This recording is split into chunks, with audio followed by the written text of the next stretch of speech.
어느 깊은 가을밤 잠에서 깨어난 제자가 울고 있었다. 그 모습을 본 스승이 기이하게 여겨 제자에게 물었다.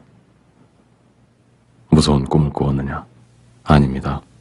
슬픈 꿈을 꾸었느냐? 아닙니다. 달콤한 꿈을 꾸었습니다. 그런데 왜 그리 슬피 우느냐? 제자는 흐르는 눈물을 닦아내며 나지막히 말했다. 그 꿈은 이루어질 수 없기 때문입니다. 지금 나온 대사는 영화 달콤한 인생 마지막 장면에 나오는 주인공의 독백이다. 주인공에게 이루어질 수 없는 그 꿈을 꾼 대가는 너무나도 잔혹하고 혹독했다. 누구나 꿈을 꾸며 살아간다.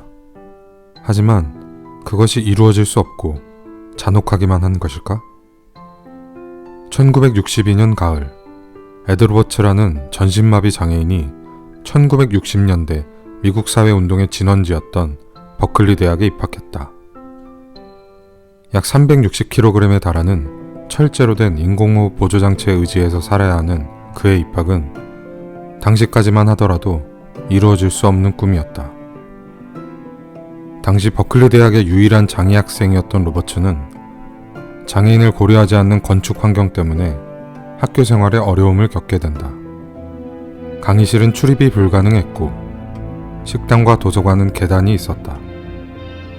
에드 로버츠는 교내의 병원에서 생활하며 보조인과 친구의 도움으로 학교 생활을 겨우 해나갈 수 있었다. 다음에 로버츠의 소식을 듣고 12명의 중증장애인들이 입학하였다. 또 다른 12명이 이루어질 수 없는 꿈을 이루었다. 그 12명과 에드 로버츠는 롤링쿼즈라는 모임을 결성하고 주체적인 삶을 위해 버클리 시내 장벽 제거와 자기결정권 확보에 힘을 쏟았다. 그의 꿈은 그들의 꿈이 되었고 같은 꿈을 꾸기 시작했다.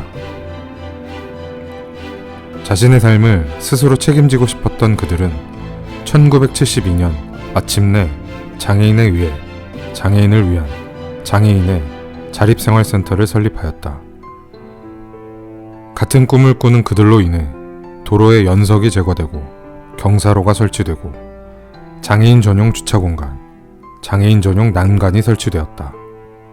또한 영화관, 길거리, 시장, 공연장 등 어딜 가든 많은 건물에 휠체어 마크가 붙게 되었으며 수많은 장애인들이 지역사회로 나오게 되었다. 그들이 전파했던 자립생활 이념은 전 세계로 퍼져 현재 한국에는 200여 개의 자립생활센터가 설립되었고 장애인 활동지원 서비스 도입, 교통약자를 위한 이동편의 증진법 제정, 장애인 차별금지법 제정, 장애등급제 폐지 등 장애인 당사자들을 위한 활동으로 괄목할 만한 결과들을 만들어냈다. 에드 로버츠라는 장애인 당사자 한 명이 수백 수천 장애인들 가슴에 자립생활이라는 씨앗을 심었고 그 씨앗은 모두의 꿈이 되었으며 현 시대를 살아가는 우리는 불과 반세기 만에 이루어질 수 없는 꿈이 이루어지는 모습을 보고 있다. 정말 달콤한 꿈은 이루어질 수 없고 잔혹하기만 하는 것일까? 그저 달콤한 꿈이 이루어지는 것을 아직 보지 못한 것이 아닐까? 에드 로버츠는 이루어질 수 없었던 달콤한 꿈을 남겨둔 채 1995년 생을 마쳤다. 하지만 25년이 지난 2020년의 당신은